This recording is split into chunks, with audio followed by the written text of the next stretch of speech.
Isang nakabibinging tunog ng pagpihit ng mga gulong sa semento ang pumunit sa katahimikan ng gabi. Sinundan ng malakas na kalabog ng bakal na yumuyupi. Para kay Leah, ang tunog na yon ang gumising sa diwa niyang pagod na pagod. Mula sa 12 oras na shift sa emergency room, napakapit siya sa bakal na hawakan sa loob ng bus. Ang puso niya'y biglang kumabog ng mabilis. Sa labas ng bintana, sa kahabaan ng madilim na highway, isang itim na kotse ang umikot na parang laruan bago bumangga sa isang poste ng kuryente. Huminto ang bus. Nagsigawan ng ilang pasahero. Ngunit si Leah hindi. Nanatili siyang nakatitig sa sasakyan na ngayon ay nagsisimula ng umusok. Pagod na pagod siya. Ang gusto lang niya ay umuwi, magbabad ng mga paa sa maligamgam na tubig at matulog. Pero sa isip niya, biglang bumalik ang isang alaala. Ang imahe ng kanyang ama sa hospital bed, ang mahinang tunog ng heart monitor, at ang sarili niyang pakiramdam ng kawalan ng magawa. Hindi niya nailigtas ang kanyang ama noon. "Manong, pababa po!" Sigaw niya sa driver ng bus. At bago pa man tuluyang huminto ang sasakyan, ay mabilis na siyang bumaba. Ang amoy ng gasolina ay sumasalubong sa hangin. Maliit na apoy ang nagsisimula nang gumapang sa ilalim ng makina ng kotse. Kailangan niyang kumilos ng mabilis. "May tao ba dyan? Tulong!" Sigaw ng isang babae mula sa malayo, ngunit walang sino man ang nangahas na lumapit. Binaliwala ni Leah ang takot na gumagapang sa kanyang dibdib. Bilang isang ER nurse, sanay siya sa ganitong mga eksena. Ito ang kanyang tungkulin. Lumapit siya sa wasak na pinto ng driver's side. Sa loob, nakasandal sa manibela ang isang lalaking walang malay. May dugo sa kanyang noo, pero mukhang humihinga pa siya. Sinubukan niyang buksan ang pinto, pero nayupi ito at hindi maigalaw. Lumakas ang usok. Nararamdaman niya ang init na nanggagaling sa hood ng kotse. "Sir! Sir! Gisising!" Sigaw niya. Kinakatok ang bintana. Walang sagot. Nakita niya ang isang piraso ng bakal na tubo sa gilid ng kalsada. Mabilis niya itong kinuha kasi gamit ang lahat ng natitirang lakas, pinukpok ang bintana hanggang sa ito ay mabasag. Maingat niyang inalis ang mga bubog at inabot ang lalaki sa loob. Unang-una niyang sinuri ang pulso nito sa leeg. Malakas pa. Buhay pa siya. "Kailangan kitang ilabas dito," bulong niya sa sarili. Inalis niya ang seatbelt ng lalaki. Mabigat ito at ang pagod sa kanyang katawan ay nagsisimula ng maningil. Ngunit ang pag-aapoy ng kotse ay mas mabilis. Hinila niya ang lalaki. Naramdaman niya ang pagsakit ng kanyang mga braso at likod. Bawat hila ay parang isang walang hanggang pagsubok. Ang usok ay pumapasok sa kanyang baga at nagsisimula na siyang umubo. "Kaunti na lang," sabi niya. Hinihila ang sarili at ang lalaki palayo sa nag-aapoy na sasakyan. "Huwag kang bibitaw." Nang sa wakas ay mailayo niya ito ng ilang metro. Isang malakas na pagsabog ang yumanig sa buong paligid. Napasubsob si Leah sa lupa. Pinoprotektahan ang ulo ng lalaki gamit ang kanyang katawan habang ang nag-aapoy na debris ay lumilipad sa ere. Ang init ng apoy ay dumadampi sa kanyang likod. Nang humupa ang lahat, dahan-dahan siyang tumayo, nanginginig. Lumingon siya sa kotse na ngayon ay isa ng malaking bola ng apoy. Kung nagtagal pa sila roon ng ilang segundo, pareho na silang abo ngayon. Huminga siya ng malalim at binaling ang atensyon sa lalaking iniligtas niya. Nakahiga ito sa lupa. Ang gwapong mukha ay may mga galos at bahid ng dugo. Matangos ang ilong, makapal ang kilay, at matalas ang panga. Kahit walang malay, baka sa itsura nito ang kapangyarihan. Bilang isang nurse, automatiko ang kanyang mga kilos. Sinuri niya ang paghinga nito, ang mga mata, at nagsimulang kapain ang katawan nito para sa posibleng mga bali. Nang buksan niya ang butones ng mamahaling polo nito para suriin ang dibdib, Isang bagay ang pumukaw sa kanyang pansin. Isang mantsa ng dugo sa puting tela. Hindi ito malaki, pero mas madilim kaysa sa dugo mula sa sugat sa noo. Hindi ito galing sa aksidente. Dahan-dahan niyang itinaas ang tela. At doon, sa kanang balikat ng lalaki, nakita niya ito. Isang maliit, perpektong bilog na butas. Isang tama ng baril. Biglang nanlamig ang buong katawan ni Leah. Hindi ito isang simpleng aksidente. Ito ay isang pagtatangkang pagpatay. Ang mga taong bumaril sa kanya ay maaaring nasa paligid lang. Napalunok siya. Ano ba itong pinasok niya? Dapat siyang tumawag ng ambulansya, ng pulis. Pero paano kung ang mga humahabol sa lalaking ito ang unang dumating? Madadamay siya. Habang nag-iisip siya, ang lalaki ay biglang umubo. Nagulat si Leah. Lumuhod siya ulit sa tabi nito, handang tumulong. Pero sa isang iglap, bumukas ang mga mata ng lalaki. Hindi ito malabo o litong mga mata ng isang taong kagigising lang mula sa pagkawala ng malay. Ito ay matalas, malamig, at puno ng pagbabantay. Bago pa man makagalaw si Leah, ang kamay ng lalaki ay humigpit sa kanyang pulso na parang bakal. Sino ka? Isang boses na magaspang at puno ng panganib. Hindi ito tanong ng isang taong nalilito. Ito ay isang utos na humihingi ng sagot. Nanigas si Leah sa kanyang kinatatayuan. Ang init ng hawak nito ay parang posas na bakal. Ang puso niyang kanina lang kumakalma ay muling nagwala, pero ngayon, hindi dahil sa adrenaline ng pagliligtas, kundi dahil sa purong takot. Bibitawan mo ako, utal niya. Pilit na kumakawala, pero mas lalo lang humigpit ang hawak nito. Nurse ako, iniligtas kita. Tinitigan siya ng lalaki. Ang mga mata nitong madilim ay sinusuri ang bawat sulok ng kanyang pagkatao. Nakita nito ang kanyang uniforme na may bahid ng abo at dugo, ang pagod sa kanyang mukha at ang takot sa kanyang mga mata. Bahagya itong lumuwag sa pagkakahawak, pero hindi pa rin siya binitawan. Nasaan? Nasaan ang mga humahabol sa akin? Tanong nito. Pilit na bumabangon. Napangiwi ito sa sakit. Halatang ang bawat galaw ay isang matinding paghihirap. Wala akong nakita. Mabilis na sagot ni Leah. Aksidente. Nakita ko lang ang kotse mo. Hindi iyon aksidente. Putol nito sa kanya. Ang boses ay matigas sa kabila ng sakit.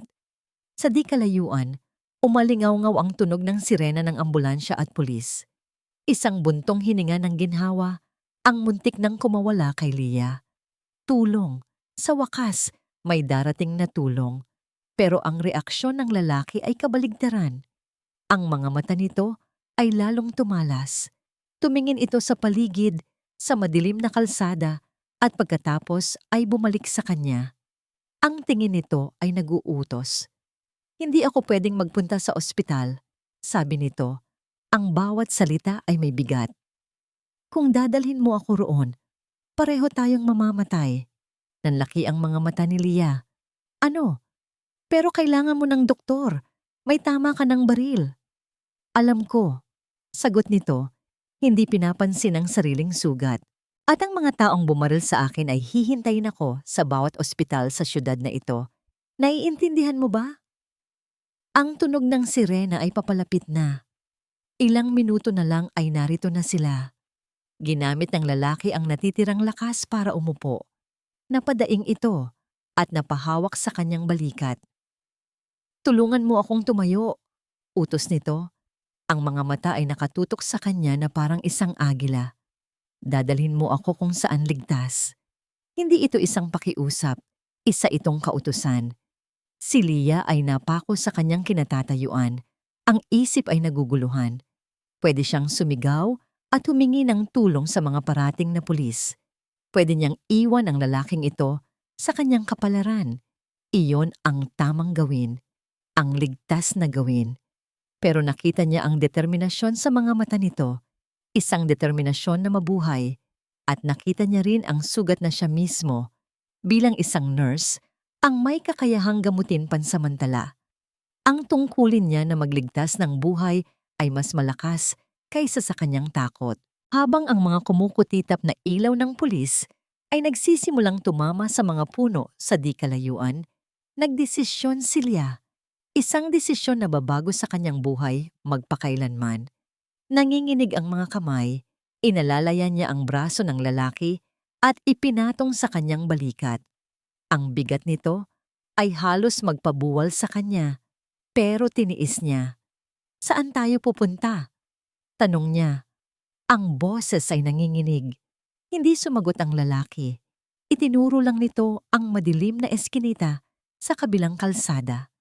Habang akay-akay niya ang misteryosong lalaki palayo sa liwanag at patungo sa dilim, isang tanong ang paulit-ulit na umalingaw-ngaw sa kanyang isipan. Anong gulo ang pinasok ko? Ang unang nagising sa diwa ni Axel ay ang sakit. Isang mainit at tumitibok na sakit sa kanyang kanang balikat na gumagapang paakyat sa kanyang leeg at pababa sa kanyang braso. Sanay na siya sa sakit, pero ang isang ito ay may kasamang kakaibang pagkahapo. Iminulat niya ang kanyang mga mata. Hindi ito ospital. Ang kisame ay puti at may konting mantsa ng tubig sa isang sulok. Ang hangin ay amoy antiseptic, pero may kasama itong amoy ng nilutong kape at sabon.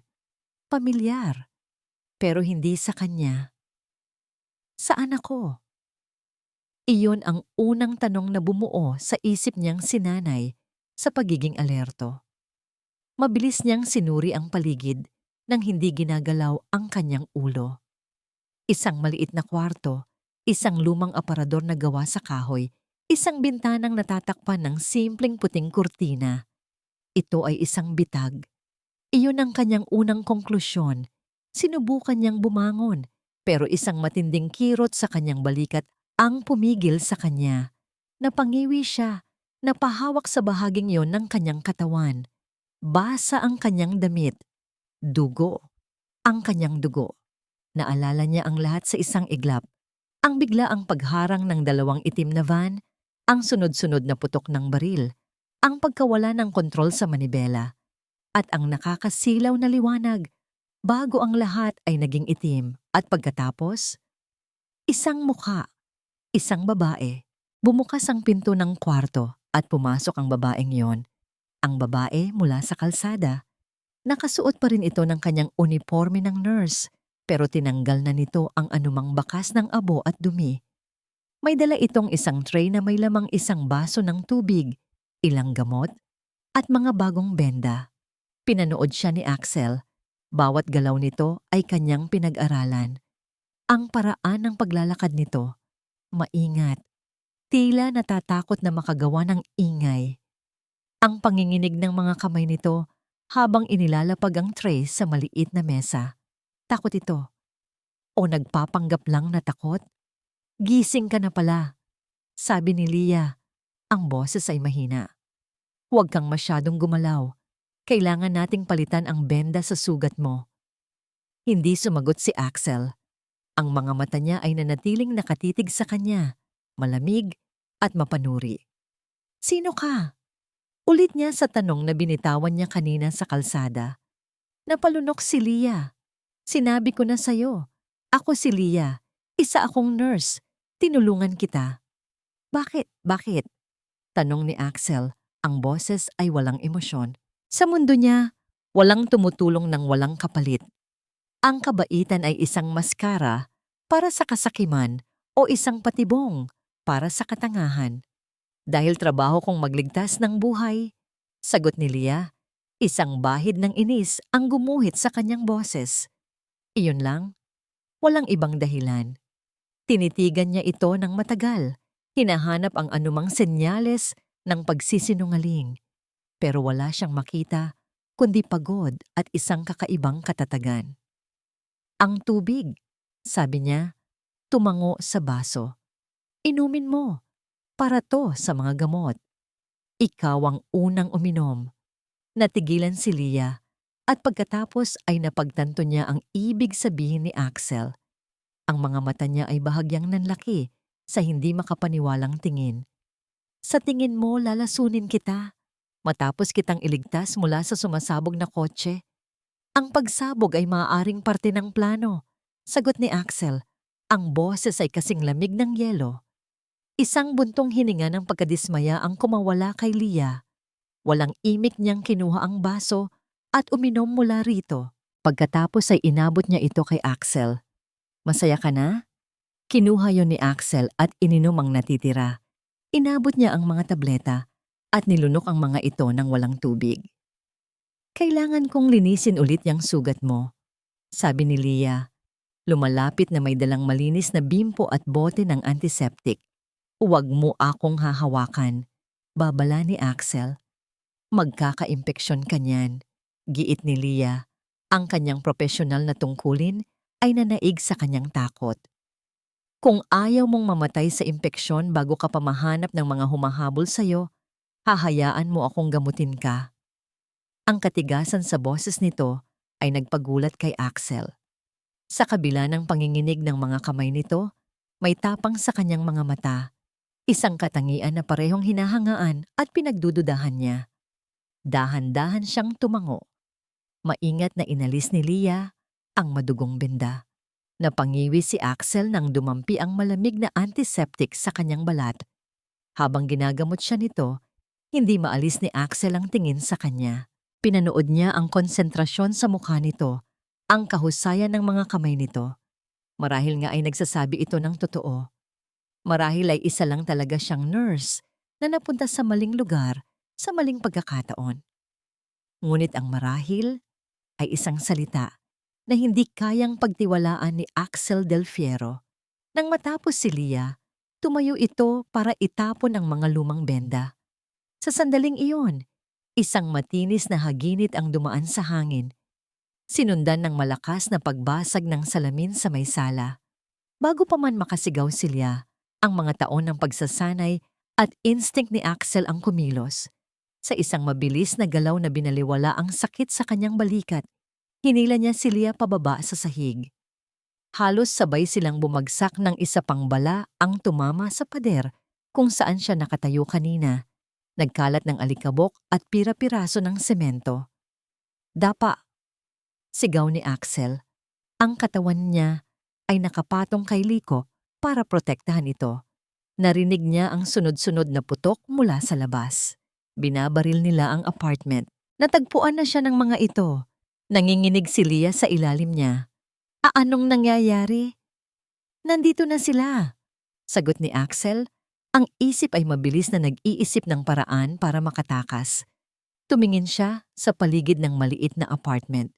Isang pinto sa harap, isang bintana, sa kusina na nakaharap sa fire escape. Iyon ang kanilang tanging daan. Kailangan nating umalis.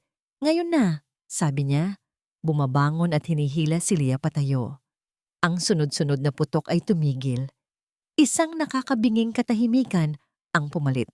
Mas masama iyon. Ibig sabihin, papasok na sila. Narinig nila ang malalakas na kalabog sa pintuan sa harap. Sinisira nila ito. Walang oras. Hinila ni Axel si Leah patungo sa kusina. Bawat hakbang ay isang impyerno ng sakit, pero hindi niya ito ininda. Binuksan niya ang bintana at tumingin sa ibaba. Nasa ikatlong palapag sila. Masyadong mataas para talunin. Ang fire escape ang kanilang tanging pag-asa. Ang pinto sa harap ay bumigay sa isang malakas na kalabog. Tumingin si Axel kay Leah. Ang mukha nito ay putlang-putla sa takot. Ang mga mata ay nanlalaki. Naipit ito sa gulo niya. At ngayon, siya ang tanging makakapagligtas dito. Humigpit ang hawak niya sa braso nito. Ang kanyang mga mata ay seryoso at walang bahid ng pag-aalinlangan. Wala tayong pagpipilian, sabi niya. Ang boses ay malamig at pinal. Sasama ka sa akin.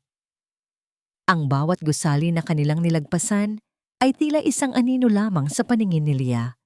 Nakaupo siya sa passenger seat ng isang itim at makintab na sasakyan na hindi niya alam kung paano nakuha ni Axel.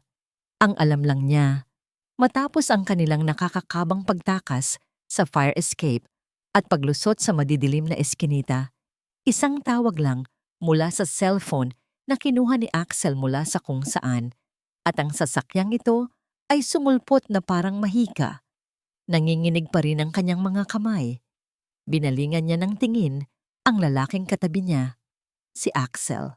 Tahimik itong nagmamaneho, ang isang kamay ay nasa manibela, habang ang isa naman ay nakapatong sa kanyang hita, malapit sa isang baril na nakasukbit sa kanyang tagiliran. Ang baril na yon ang nagpapaalala kay Leah na hindi ito isang masamang panaginip. Totoo ang lahat. Saan ako dadalhin ng taong ito? Iyon ang tanong na kanina pabumabagabag sa kanya. Saan tayo pupunta? Sa wakas ay naglakas loob siyang magtanong. Tumingin sa kanya si Axel saglit, ang mga mata nito ay hindi mabasa. Sa isang lugar kung saan hindi ka nila magagalaw. Sa isang lugar kung saan ligtas ka. Ang salitang ligtas ay parang isang biro. Mula nang makilala niya ang lalaking ito, hindi na niya naramdaman ang kaligtasan. Maya-maya pa, pumasok sila sa isang eksklusibong subdivision. Ang mga ordinaryong bahay ay napalitan ng malalaking mansyon na napapaligiran ng matataas na pader at mga bakal na tarangkahan. Bawat poste ay may gwardiya. Tila sila pumasok sa ibang mundo. Huminto sila sa harap ng pinakamalaki at pinakamatayog na tarangkahan sa lahat. Isang malaking letrang DF ang nakaukit sa gitna. Agad na bumukas ang tarangkahan nang makilala ng mga gwardiya ang sasakyan. Dumaan sila sa isang mahabang driveway na napapaligiran ng perpektong inalagaang hardin at mga fontaine na kumikinang sa ilalim ng mga ilaw. Sa dulo nito ay isang mansyon na sa laki ay maikukumpara sa isang palasyo. Napanganga si Leah, hindi niya akalain na may ganitong klaseng mga tahanan sa totoong buhay. Nandito na tayo, sabi ni Axel, ipinarada ang kotse sa harap ng malaking pinto ng mansyon. Bago pa man sila makababa, bumukas na ang pinto at isang linya ng mga kasambahay na nakauniporme ang sumalubong sa kanila. Isang matandang lalaki na may buhok na kulay pilak at nakasuot ng suit ang nangunguna sa kanila. "Sir Axel, mabutit ligtas kayo," sabi ng matanda. Ang boses ay puno ng pag-aalala, ngunit nang mapadako ang tingin nito sa kanya, isang bahid ng pagtataka at pagtatanong ang gumuhit sa mukha nito. "Ricardo," bati ni Axel, ang boses ay pagod. "Maghanda ka ng medical kit sa kwarto ko at asikasuhin mo siya." Tinuro niya si Leah. "Bigyan mo siya ng kwarto. Siguraduhin mong mayroon siya ng lahat ng kailangan niya." Tumango si Ricardo, ngunit ang mga mata nito ay nanatili kay Leah. Sinusuri siya mula ulo hanggang paa. Naramdaman ni Leah na para siyang isang insekto sa ilalim ng mikroskopyo. Pumasok sila sa mansyon at ang hininga ni Leah ay halos mahinto. Kung ang labas ay parang palasyo, ang loob ay higit pa. Isang malaking chandelier na gawa sa kristal ang nakabitin mula sa napakataas na kisame. Ang sahig ay gawa sa kumikinang na marmol. Isang malawak na hagdanan ang papunta sa ikalawang palapag. Ang lahat ng bagay ay sumisigaw ng karangyaan at kapangyarihan. Naramdaman niya ang pagiging maliit. Ang kanyang simpleng uniforme ng nurse, na ngayon ay may bahid ng dugo at dumi, ay tila isang insulto sa kalinisan at karangyaan ng lugar. Napayuko siya. Biglang nahiya sa kanyang itsura. "Axel? Diyos ko, Axel!" Isang boses ng isang babae ang umalingaw-ngaw mula sa itaas ng hagdanan. Mabilis na bumaba ang isang babaeng nasa edad 50, nakasuot ng isang eleganteng damit. Ang kanyang mukha ay puno ng pag-aalala, ngunit nang makita niya si Leah sa tabi ni Axel, ang pag-aalala ay napalitan ng malamig na pagsusuri. "Tita Victoria," sabi ni Axel. Ang tono ay pagod, ngunit magalang. Nilapitan siya ng babae, hinaplos ang kanyang pisngi. "Saan ka nanggaling? Nag-alala kami ng husto. May sugat ka ba?" Binalingan nito ang sugat sa kanyang balikat. Anong nangyari? Ang kanyang mga mata ay muling bumalik kay Leah, puno ng hindi na ikukubling paghamak. "At sino ito?" Si Leah. Tinulungan niya ako. Simpleng sagot ni Axel. Tita, pagod ako. Mag-uusap tayo bukas. Sinubukan niyang umakyat sa hagdanan, pero hinarangan siya ng kanyang tiyahin. Hindi, mag-uusap tayo ngayon din. Ang mga mata ni Victoria ay tila mga punyal na nakatutok kay Leah. Anong klaseng babae ang mag-uuwi ng isang lalaking hindi niya kilala? Naramdaman ni Leah ang pag-init ng kanyang pisngi. Ang mga salita ay tumusok sa kanya na parang mga karayom. Gusto niyang magpaliwanag, sabihin na iniligtas niya ang buhay ni Axel, pero ang dila niya ay tila umurong. Sino ba naman siya para magsalita sa lugar na ito? Tita, tama na. Mariing sabi ni Axel, isang babala sa kanyang boses. Utang ko sa kanya ang buhay ko. Mananatili siya dito hanggang sa masigurado kong ligtas siya. Bago pa man makasagot si Victoria, isa pang babae ang lumitaw sa itaas ng hagdan. Maganda, sopistikada, at nakasuot ng isang damit na marahil ay mas mahal pa sa lahat ng ari-arian ni Leah. Ang kanyang buhok ay perpektong nakaayos, ang kanyang makeup ay walang kamali-mali. Ngunit ang kanyang mga mata, nang tumama ang mga ito kay Leah, ay puno ng yelo. Axel, darling, sabi ng babae. Ang boses ay matamis ngunit may talim. I heard what happened. I was so worried. Bumaba siya ng hagdan. Ang bawat hakbang ay puno ng kumpiyansa at agad na yumakap kay Axel. Hinalikan niya ito sa pisngi, isang kilos na malinaw na nagpapakita ng pag-aari. Pagkatapos, humarap siya kay Leah. And you must be the nurse. Ang paraan ng pagbigkas niya sa salitang nurse ay parang isang pangiinsulto. Tinaasan niya ito ng kilay. Ako si Catherine, ang fiancé ni Axel. Ang mga salita ay tumama kay Leah na parang isang sampal. Fiancé. Siyempre, ang isang lalaking tulad ni Axel ay tiyak na mayroon ng isang babaeng nababagay sa kanyang mundo. Isang babaeng tulad ni Catherine, hindi isang simpleng nurse na tulad niya. Catherine, hindi ito ang oras para dyan, sabi ni Axel, marahang inaalis ang pagkakayakap nito. Ang tingin niya ay napunta kay Leah at sa isang saglit, nakita ni Leah ang isang bahid ng paghingi ng paumanhin, ngunit mabilis itong nawala. Humarap si Catherine kay Leah. Isang ngiti ang sumilay sa kanyang mga labi, ngunit hindi ito umabot sa kanyang mga mata. Well, kung ano man ang naitulong mo, nagpapasalamat kami. I'm sure may karampatang bayad ang pamilya Del Fiero para sa iyong serbisyo. Ang bawat salita ay isang patutsada. Naramdaman ni Leah na ang hangin sa kanyang paligid ay nauubos. Para siyang isang kriminal na hinahatulan sa harap ng korte. Gusto na lang niyang mawala. Umakyat na si Axel sa hagdanan, kasama si Ricardo. Iniwan si Leah na nag-iisa, kasama ang dalawang babae na malinaw na hindi siya gusto.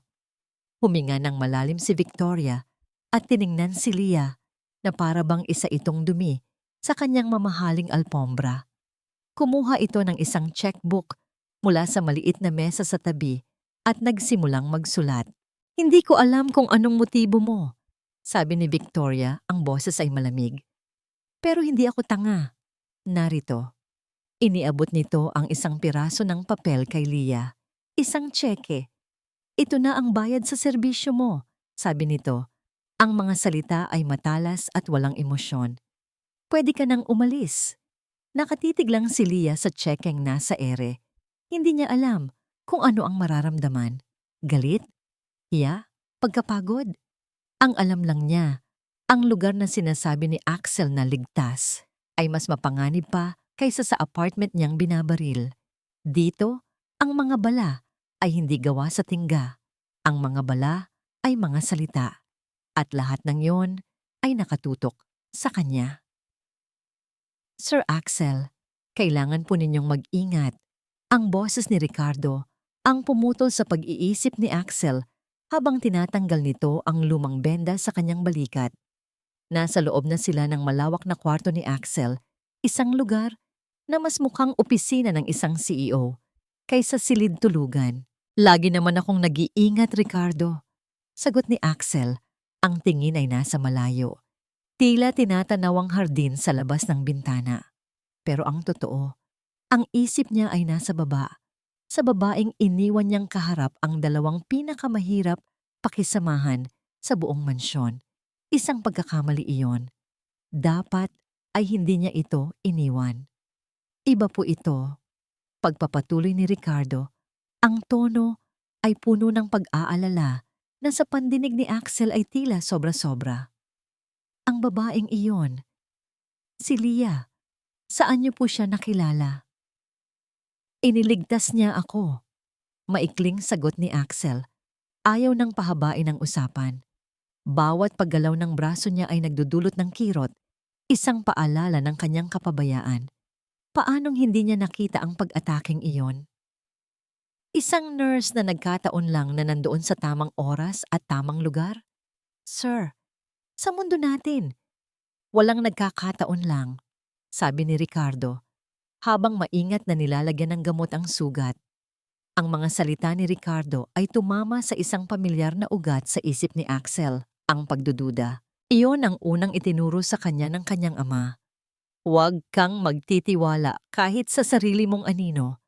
Ngunit may kung ano sa mga mata ni Leah, isang klase ng katapatan na matagal na niyang hindi nakikita. Isa siyang sibilyan, Ricardo. Nadawit lang siya. Mariing sabi ni Axel, pilit na kinukumbinsi hindi lang si Ricardo, kundi pati na rin ang sarili niya.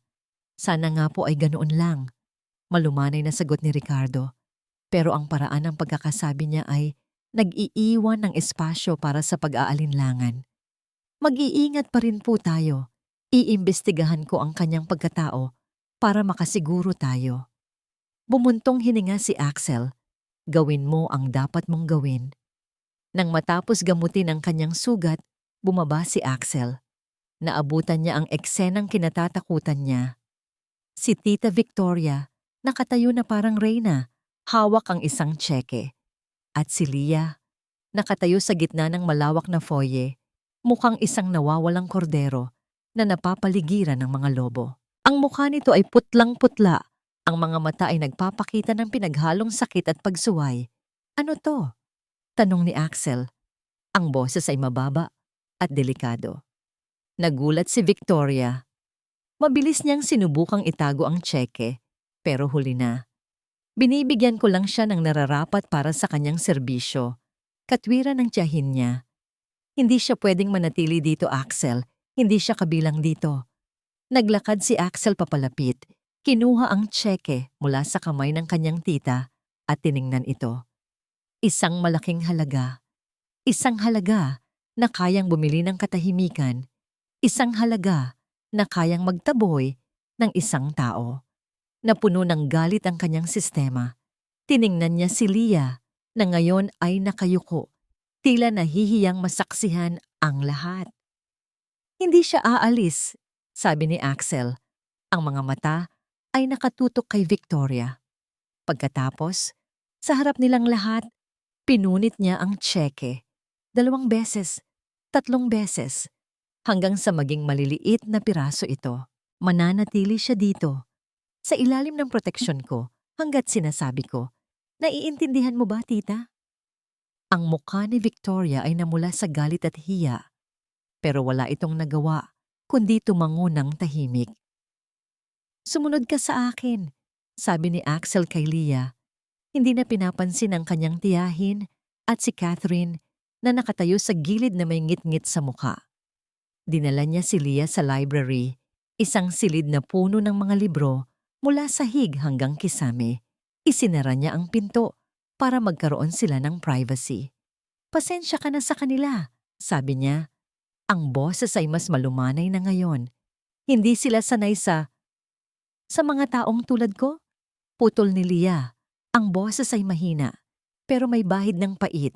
Hindi nakasagot si Axel. Dahil totoo iyon, lumapit siya rito. Nakita niya ang isang maliit na galos sa braso nito. Marahil ay nakuha nito noong hinila siya nito palabas ng kotse. Kinuha niya ang first aid kit sa isang cabinet at lumapit. "May galos ka," sabi niya. Umiling si Leah. "Wala to. Ayos lang ako. Hayaan mo na ako." Kumuha siya ng bulak na may gamot at marahang idinampi sa galos nito. Napasinghap si Leah, hindi dahil sa sakit, kundi dahil sa biglaang paglapit nila sa isa't isa. Naramdaman ni Axel ang kuryenteng dumaloy sa pagitan nila. Ang amoy nito ay simple at malinis, malayo sa mga pabango ng mga babaeng kilala niya. Sa malapitan, mas nakikita niya ang pagod sa mga mata nito, ngunit pati na rin ang determinasyon na nakatago sa likod noon. "Salamat," bulong nito. Ang mga mata ay nakatingin sa kanyang kamay. "Ako dapat ang magpasalamat," sagot ni Axel. Ang boses ay halos pabulong na rin. "Iniligtas mo ako." Ang sandaling iyon ay parang isang bula, tahimik at hiwalay sa magulong mundo sa labas.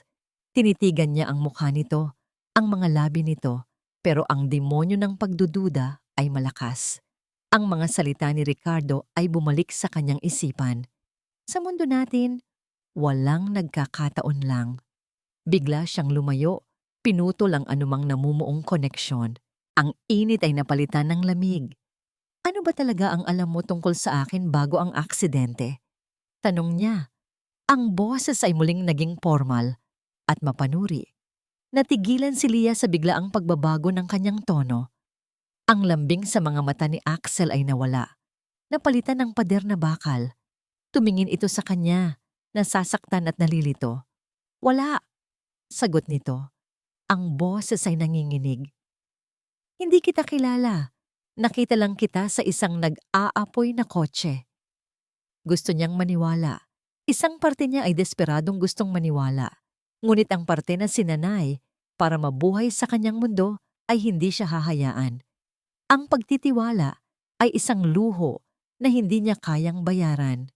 Bago pa man makasagot si Leah, kumatok si Ricardo sa pinto at pumasok. May dala itong isang manipis na brown folder. Ang mukha nito ay seryoso. "Sir Axel, paumanhin sa abala," sabi ni Ricardo. Pero ang mga mata nito ay nakatutok kay Leah saglit bago bumaling kay Axel. "Pero meron po akong importanteng impormasyon na kailangan ninyong makita. Agad-agad." Ibinigay ni Ricardo ang folder kay Axel. Binuksan ito ni Axel.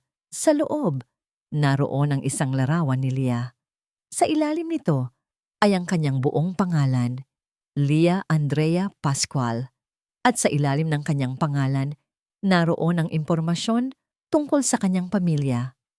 Ang kanyang ama, Gregorio Pascual, dating chief accountant ng Sandoval Holdings. Sandoval Holdings, ang pinakamatinding karibal ng Del Fiero Corporation sa loob ng maraming dekada. Ang kumpanyang sinubukan nilang pabagsakin at sinubukan ding magpabagsak sa kanila. Itinaas ni Axel ang kanyang tingin mula sa folder at tinitigan si Leah, ang babaeng nagligtas sa kanya. Ang babaeng ilang sandali lang ay halos gusto na niyang halikan. Ang anak ng isa sa mga tauhan ng kanyang kaaway. Sa mundo natin, walang nagkakataon lang. Ang mga salita ni Ricardo ay umaling-awngaw sa kanyang ulo na parang isang hatol. Naramdaman ni Leah ang pagbabago sa hangin sa loob ng library sa sandaling buksan ni Axel ang folder na iyon. Ang namumuong koneksyon sa pagitan nila, gaano man kaikli, ay biglang naglaho na parang isang bulalakaw. Ang init sa mga mata ni Axel ay napalitan ng isang bagay na mas malamig pa kaysa sa yelo. Pagdududa. Isang pagdududang tumatagos hanggang sa kanyang kaluluwa. "Ano yan?" tanong niya. Kahit na may kung anong kaba sa kanyang dibdib na nagsasabing ayaw niyang malaman ang sagot. Hindi sumagot si Axel. Isinara lang nito ang folder at ipinatong sa mesa. Tumingin ito sa kanya at sa tinging iyon, naramdaman ni Leah na para siyang isang estranghero. Higit pa sa estranghero, isang kaaway. "Sino ang ama mo?" tanong ni Axel. Ang boses ay flat, walang anumang emosyon. Natigilan si Leah. "Bakit mo na itatanong?" Sagutin mo lang ako, Lia. Sino si Gregorio Pascual? Ang pangalan ng kanyang ama, binigkas ng lalaking ito, ay nagdulot ng pangingilabot sa kanyang buong katawan. Paano niya nalaman? Tatay ko siya. Sagot niya, ang boses ay halos pabulong. Pero, patay na siya. Matagal na. Alam ko, sabi ni Axel, at alam ko rin kung saan siya nagtrabaho. Isang malamig na takot ang gumapang sa puso ni Lia. Ang pag-uusap na ito ay hindi na tungkol sa pagliligtas niya kay Axel. Ito ay tungkol sa isang bagay na mas malalim. Isang bagay mula sa nakaraan na hindi niya maintindihan. Umalis ka na muna, Ricardo. Utos ni Axel nang hindi inaalis ang tingin kay Lia. Yumuko si Ricardo at tahimik na lumabas ng silid. Isinara ang pinto sa likuran niya. Ngayon, silang dalawa na lang ulit. Pero ang katahimikan ay hindi na tulad ng kanina. Ngayon, ito ay mabigat at puno ng tensyon. Ang tatay mo ay nagtrabaho para sa mga Sandoval, sabi ni Axel. Hindi bilang isang tanong, kundi bilang isang pahayag. Ang pamilyang sumubok na sirain ang pamilya ko sa loob ng maraming taon. Napakunot ang noo ni Lia. Sandoval Holdings, ang pangalang iyon. Iyon ang kumpanyang sumira sa kanyang ama. Ang kumpanyang nag-akusa sa kanya ng pagnanakaw na naging sanhi ng pagkawala ng lahat ng kanilang ari-arian at kalaunan ng buhay nito. Hindi! Mabilis niyang tanggi. Ang mga Sandoval ang sumira sa tatay ko. Pinagbintangan nila siya. Inosente siya. Ganoon ba talaga? Tanong ni Axel, isang sarkastikong nangiti ang sumilay sa kanyang mga labi. O baka naman yun lang ang kwentong sinabi niya sa inyo. Ang mga salita ni Axel ay parang sampal. Paano niya nagagawang pagdudahan ang karangalan ng kanyang ama? Wala kang alam sa nangyari. Sigaw niya. Ang luha ay nagsisimula nang mamuo sa kanyang mga mata. Mabuting tao ang tatay ko. Ang lahat ng tao ay may pinaniniwala ang sarili nilang bersyon ng katotohanan. Lia. Sabi ni Axel, ang boses ay nananatiling malamig. Ang tanong ay, bakit ka nagpakita sa buhay ko? Ikaw ba ay ipinadala nila? Isa ka bang pain? Hindi makapaniwala si Lia sa kanyang naririnig. Ang bawat salita ay isang patalim na tumutusok sa kanyang puso.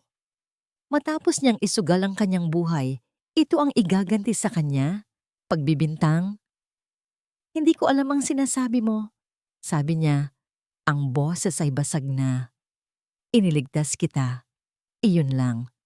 Kung ganyan lang din naman ang iisipin mo sa akin, mas mabuti pang umalis na lang ako dito. Tumalikod siya, handa nang lisanin ang silid at ang buong mansyon. Pero bago pa man niya mahawakan ang pinto, nagsalita ulit si Axel.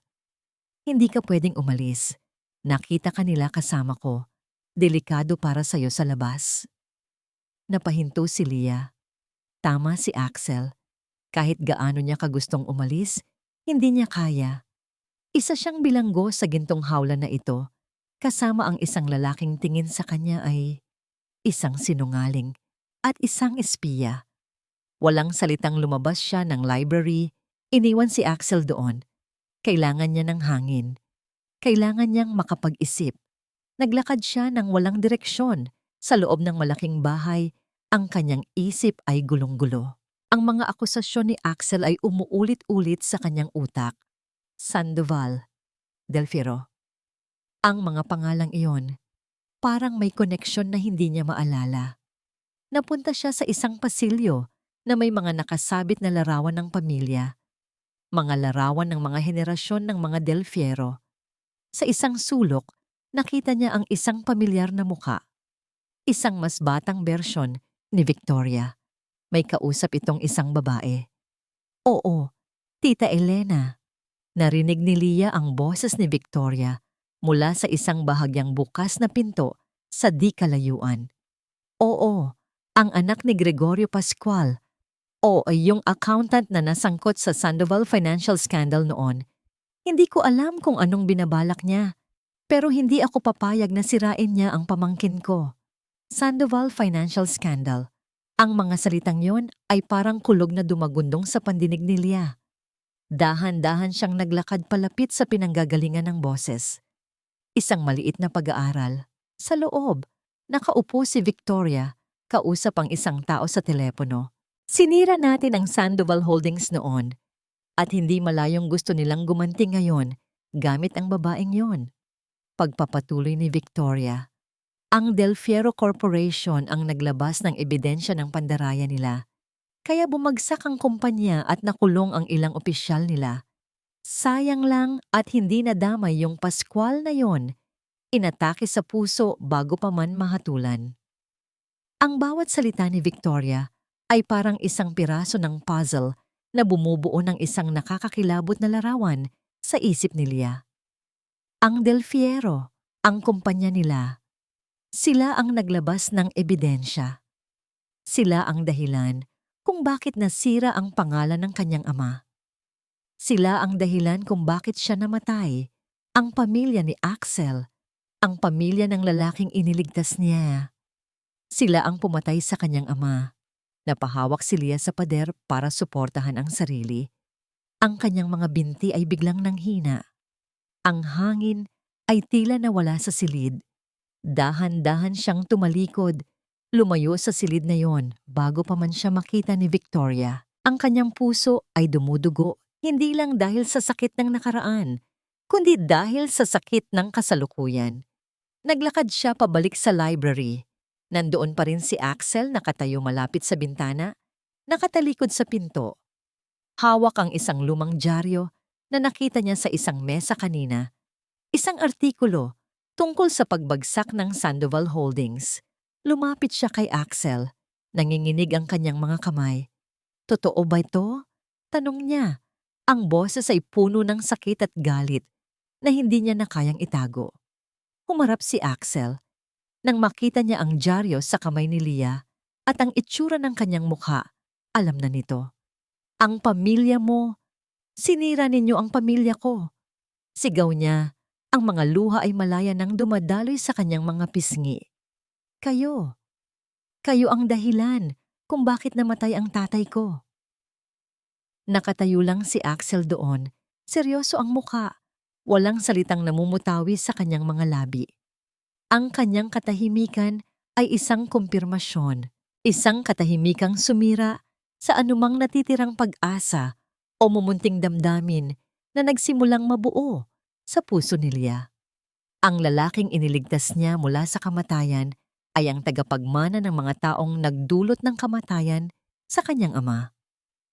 Ang iron niya ay masyadong masakit, masyadong malupit. Ang akusasyon ni Leah ay bumaon sa dibdib ni Axel na parang isang kutsilyo, hindi dahil sa galit, kundi dahil sa bigat ng katotohanang nakapaloob doon. Ang mukha nitong basang-basa ng luha, ang sakit sa mga mata nito, lahat ay totoo. Leah, makinig ka, sabi niya, dahan-dahang lumalapit. Ang nangyari noon, negosyo lang iyon. Wala akong personal na kinalaman doon. Bata pa ako noon. Negosyo? Tumawa si Leah ng walang kagalakan. Isang tawang puno ng pait. Ang negosyo ninyo ang pumatay sa tatay ko. Ang negosyo ninyo ang sumira sa pamilya namin. Bawat salita niya ay isang latigo. Gusto siyang yakapin ni Axel. Gusto niyang sabihin na naiintindihan niya. Pero paano? Paano niya ipapaintindi na ang mundong ginagalawan niya ay malupit at walang puwang para sa awa? Hindi ganoon kasimple iyon. Giit niya, ang boses ay desperado. Para sa akin, ganoon kasimple. Sigaw nito pabalik. Kayo ang kaaway at ako ang tanga. Iniligtas pa kita. Tumalikod ito mula sa kanya. Niyakap ang sarili na para bang nilalamig. Ang makita siyang nasasaktan ng ganoon at malaman na siya at ang kanyang pamilya ang dahilan ay parang lason na kumakalat sa kanyang sistema. Biglang bumukas ang pinto ng library at pumasok si Catherine, may dalang isang baso ng wine. Isang perpektong nangiti ang nakapaskil sa kanyang mukha, ngunit ang kanyang mga mata ay matalim. habang pinapalipat-lipat ang tingin sa kanilang dalawa. "Axel darling, pinapahanap ka ni tita," sabi nito.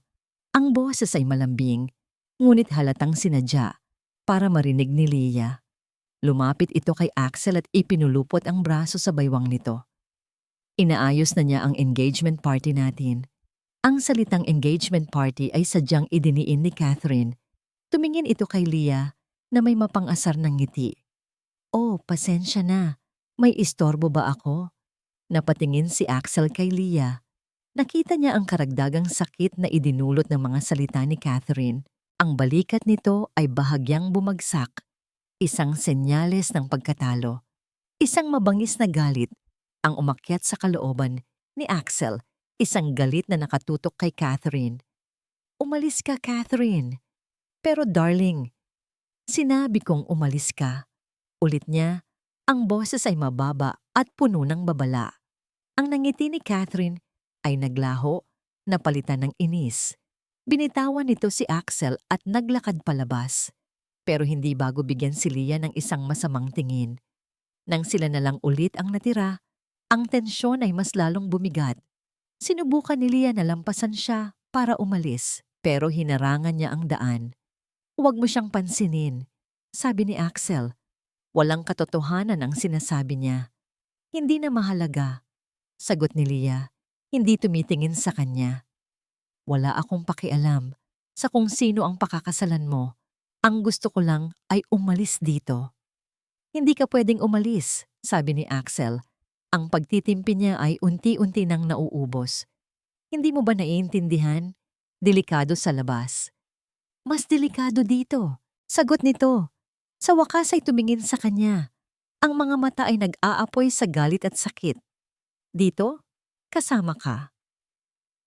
Ang mga salitang iyon ang nagtulak kay Axel sa kanyang hangganan.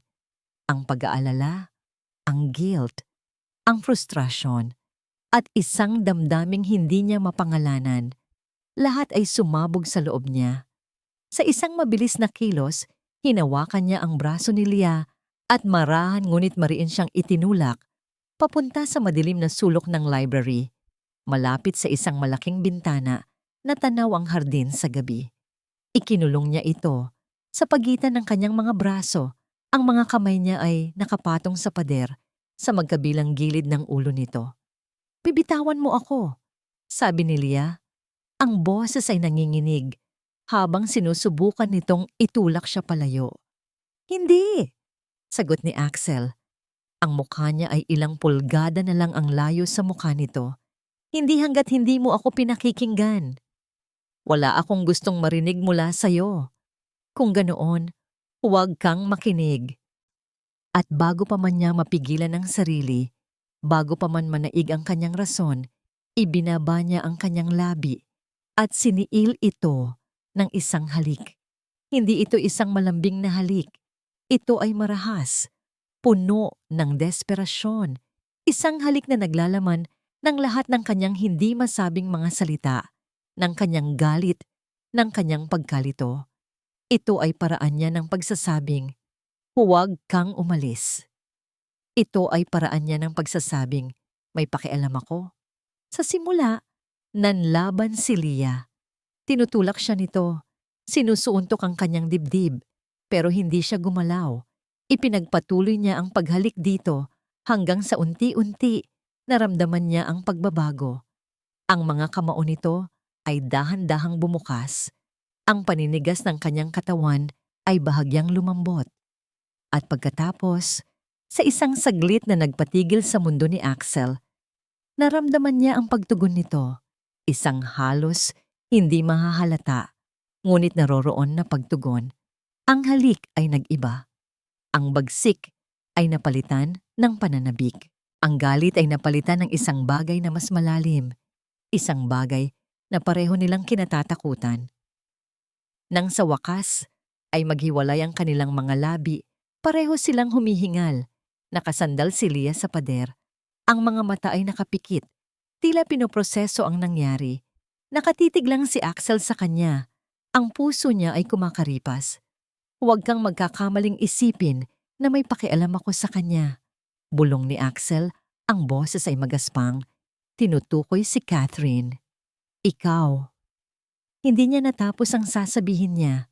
Dahil sa sandaling iyon, ang pinto ng library ay bumukas ng walang katok. Nakatayo doon si Ricardo. Ang mukha ay nagpapakita ng perpektong timpla ng gulat at pag-aalala. Sa likod niya, nakasilip si Catherine. Ang mukha ay puno ng tagumpay at galit. Sir Axel, sabi ni Ricardo. Ang boses ay formal, ngunit may bigat. Paumanhin po ulit. Pero meron akong natagpuang nakababahala. Hawak ni Ricardo ang isang tablet. Iniabot niya ito kay Axel. Ito po ay log ng mga tawag mula sa cellphone ng nurse na ito. Meron pong isang numero na paulit-ulit na lumalabas. Isang numero na hindi rehistrado. Ipinakita niya ang screen. Ayon po sa aming source, ang numerong ito ay pagmamay-ari ng isa sa mga kilalang tenyente ni Marcos Sandoval. Ang pangalan ng mortal na kaaway ng kanyang pamilya ay parang isang bombang sumabog sa tahimik na silid. Bumagsak ang tingin ni Axel mula sa tablet patungo kay Leah. Ang mukha nito ay puno ng pagkalito at pagtanggi. Hindi totoo yan, sabi ni Leah, umiiling. Wala akong tinatawagan. Ngunit ang ebidensya ay nasa harap niya. Ang halik, ang connection, ang sandali ng pagtitiwala. Lahat ay biglang naging abo. Ang babaeng kahalikan lang niya. Ang babaeng nagsimula na niyang paniwalaan. Isang espiya, isang manloloko, isang traidor. Ang mga salita ni Ricardo ay parang isang lengguwahe na hindi maintindihan ni Leah. Pero ang epekto nito ay kasing linaw ng sikat ng araw. Nakita niya iyon sa paraan ng pagbabago ng ekspresyon sa mukha ni Axel. Ang init na dulot ng kanilang halik ay biglang naglaho, napalitan ng isang napakalamig na bagyo. Ang pader na sandali niyang pinabagsak ay muling itinayo. Mas mataas, mas matibay, at imposible nang gibain. Hindi totoo yan. Ulit niya, ang boses ay nanginginig. Napatingin siya sa tablet na hawak ni Axel, isang listahan ng mga numero, isang kasinungalingan. Hindi akin yan. Wala akong tinatawagan. Ang records ay hindi nagsisinungaling, Miss Pascual. Sabi ni Ricardo, ang tono ay magalang ngunit may diin na para bang kinakausap ang isang nahuling kriminal. Maaaring pineke yan. Giit ni Leah. Ang tingin niya ay nagpapalipat-lipat mula kay Ricardo patungo kay Axel, nagmamakaawa na paniwalaan siya. Wala akong cellphone. Naiwan ko sa apartment ko. Yung apartment na pinasok ng mga armado dahil sa'yo. Tumingin si Axel sa kanya. Walang emosyon. Isang blangkong pader. Pero sa likod ng mga matang yon, nakikita ni Leah ang isang digmaan. Isang digmaan sa pagitan ng kung ano ang nagsimula nitong maramdaman at ng kung ano ang itinuro sa kanyang paniwalaan sa buong buhay niya. Bigyan mo ako ng dahilan para maniwala sa Leah. Sabi ni Axel, ang boses ay mababa at puno ng bigat. Kahit isa lang. Isang dahilan? Anong dahilan ang maibibigay niya laban sa isang pekeng ebidensya? Na iniligtas niya ang buhay nito? Na ilang sandali lang ang nakalipas ay tumugon siya sa halik nito? Na ang puso niya, sa kabila ng lahat ng sakit at galit, ay nagsimulang tumibok para sa kanya? Ang katotohanan, sagot niya, ang luha ay muling nagbabanta. Ang katotohanan ang dahilan ko, hindi ako sinungaling. Isang katotohanan na napakadaling sabihin ng isang espiya. Sabat ni Catherine mula sa may pintuan, ang boses ay puno ng panunuya. Naglakad ito papasok, tumabi kay Axel at hinawakan ang braso nito na para bang inaangkin ito. Axel, darling, sinabi ko na sa'yo. Huwag kang magtitiwala sa kahit sinong hindi mo kilala, lalo na sa isang Pascual. Ang bawat salita ay parang sampal na nagpapabagsak sa anumang natitirang pag-asa ni Leah. Talo na siya. Sa mundong ito, ang isang tulad niya ay walang kalaban-laban. Ang salita niya ay walang bigat laban sa kanilang kapangyarihan at kayamanan. Pero nang akala niya ay tapos na ang lahat, isang bagay na hindi inaasahan ang nangyari. Sinungaling. Ang boses ay hindi galing kay Leah. Galing ito kay Catherine. Lahat sila ay napatingin kay Catherine, maging si Axel ay nagulat. Ang mukha ni Catherine ay hindi na mapang-asar. Ito ay seryoso at may bahid ang takot. Nakaturo ang daliri niya, hindi kay Leah kundi kay Ricardo. Si Ricardo ang traidor, hindi siya. Sigaw ni Catherine.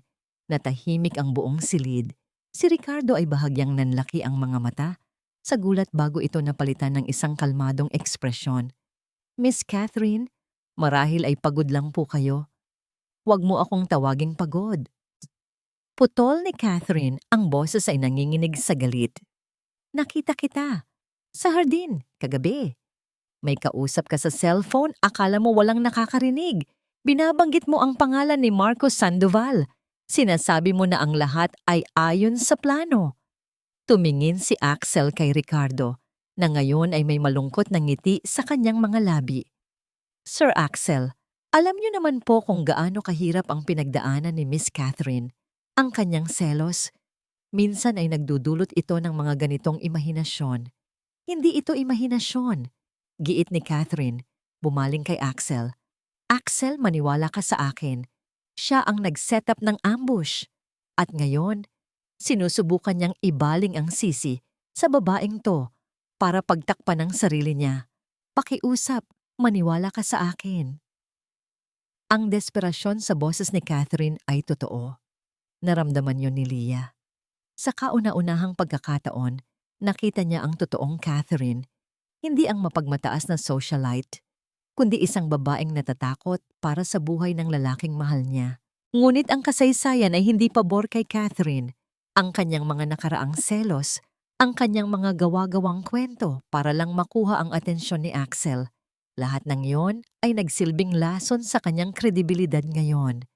Tumingin si Axel mula kay Catherine, patungo kay Ricardo, ang taong nagsilbing pangalawang ama sa kanya, ang pinagkakatiwalaan ng kanyang yumaong ama. At pagkatapos, patungo kay Leah, ang babaeng anak ng kaaway ng kanilang pamilya. Nakahalikan lang niya. Ang isip niya ay isang magulong larangan ng digmaan. Ang puso niya ay gustong maniwala sa imposible na si Catherine, sa kabila ng lahat, ay nagsasabi ng totoo. Ngunit ang utak niya, na sinanay sa lohika at katibayan, ay bumubulong ng mas malamig na katotohanan. Ang ebidensya ay nasa tablet. Ang motibo ay nasa dugo ni Leah. Ang paratang ni Catherine ay walang basihan, kundi selos. Dahan-dahang umiling si Axel, hindi sa kanila, kundi sa sarili niyang pagkalito. At sa pag-iling na yon, gumuho ang mundo ni Leah. At marahil, pati na rin ang mundo ni Catherine. Tumingin si Axel kay Leah. Ang mga mata niya ay puno ng isang bagay na mas masakit pa sa galit. Ito ay pagkabigo. Isang malalim at mapait na pagkabigo. Siguro nga tama sila. Sabi niya, ang boses ay walang buhay. Ang bawat salita ay isang suntok sa sikmura ni Leah. Siguro nga pagkakamali ang pagkatiwalaan ka. Ang mga salitang iyon na ang hatol. Wala nang luhang lumabas sa mga mata ni Leah. Napalitan ito ng isang manhid na pakiramdam, isang malamig na pagtanggap sa kanyang kapalaran. Tumalikod siya at naglakad palabas ng library. Walang sino man ang pumigil sa kanya. Bawat hakbang palayo ay isang hakbang palayo sa gulo, sa sakit, at sa lalaking sumira sa kanyang puso sa dalawang magkaibang paraan. Naglalakad si Leah sa pasilyo na parang isang multo. Ang mga salita ni Axel, siguro nga pagkakamali, ang pagkatiwalaan ka, ay umuulit-ulit sa kanyang isipan na parang sirang plaka. Bawat ulit ay mas masakit kaysa sa nauna. Hindi siya galit.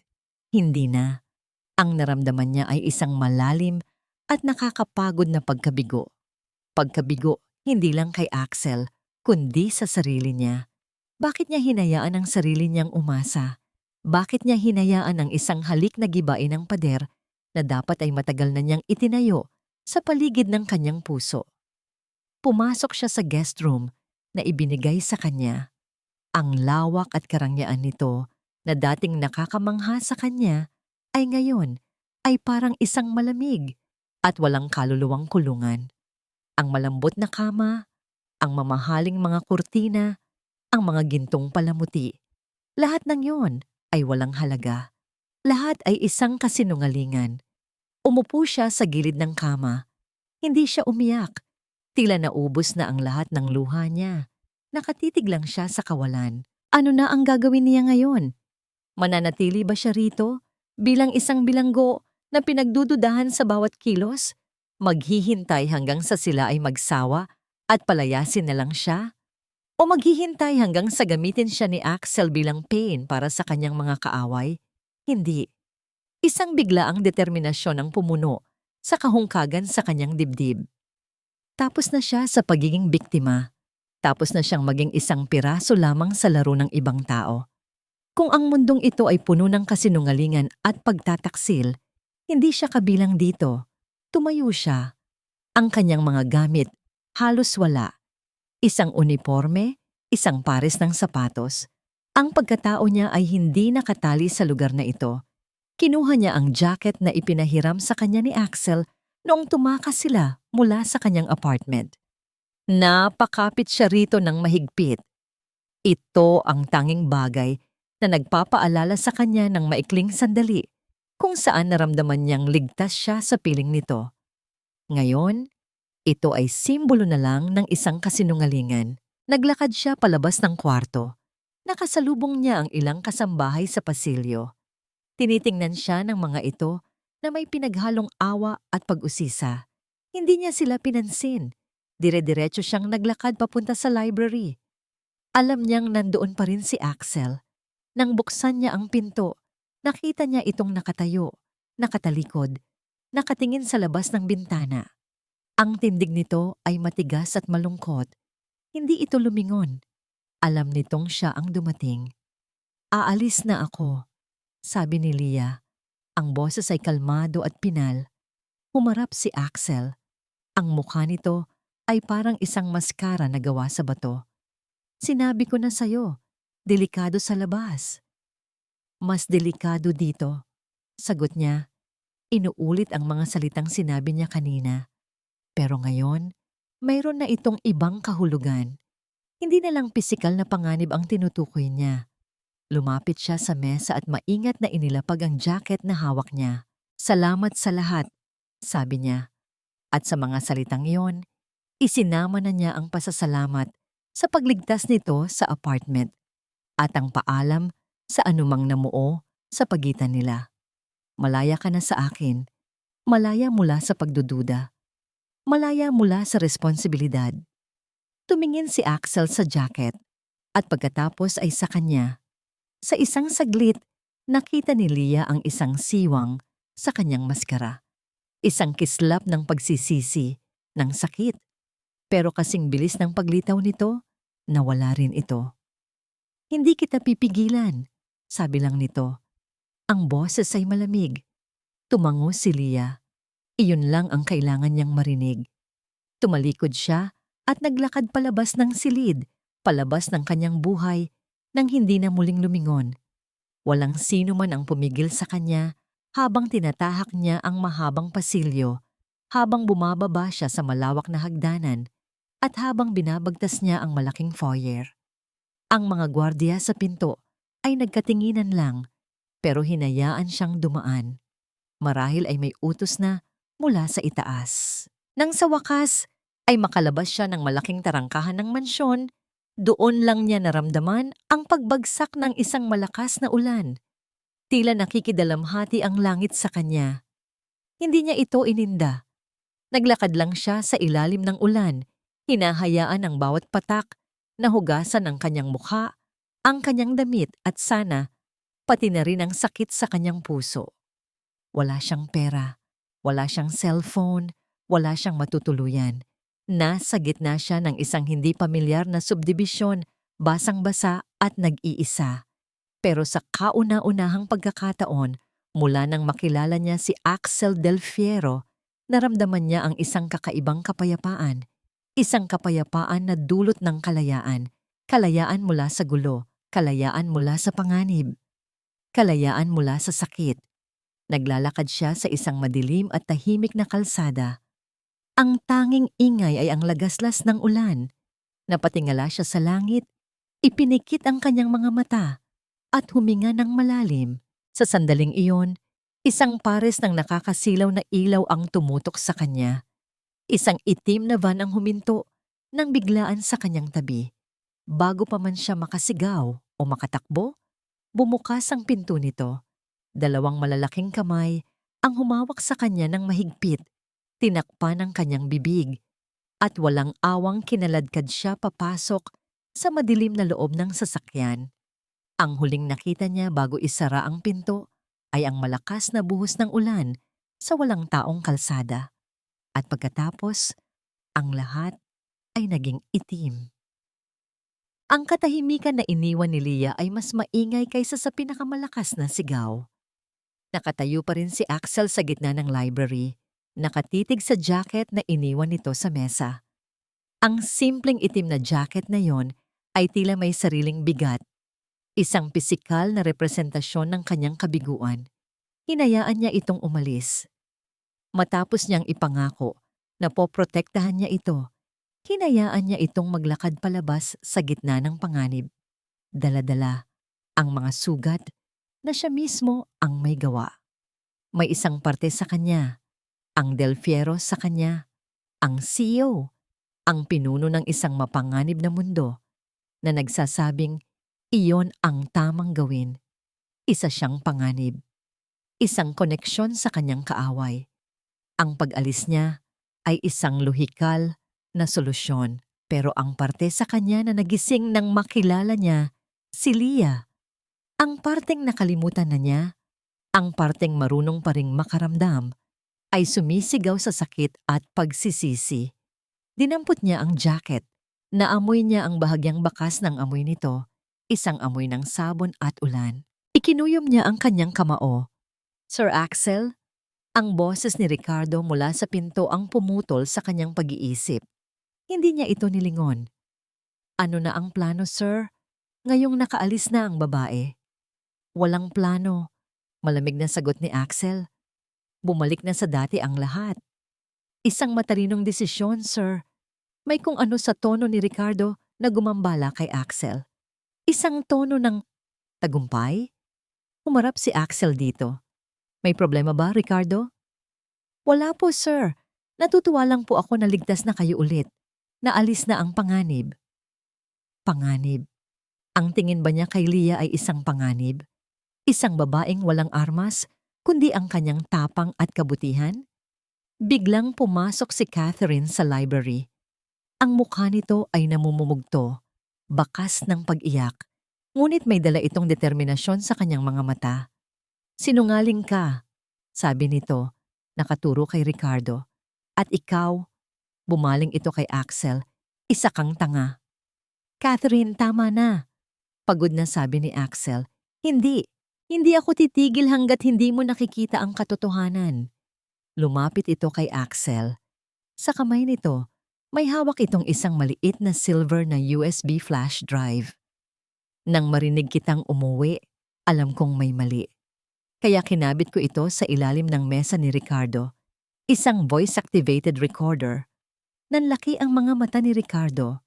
Sa kauna-unahang pagkakataon, nakita ni Axel ang isang siwang sa perpektong kalmado nitong maskara. Isang kislap ng gulat. Kalokohan iyan, sabi ni Ricardo. Pilit na tumatawa.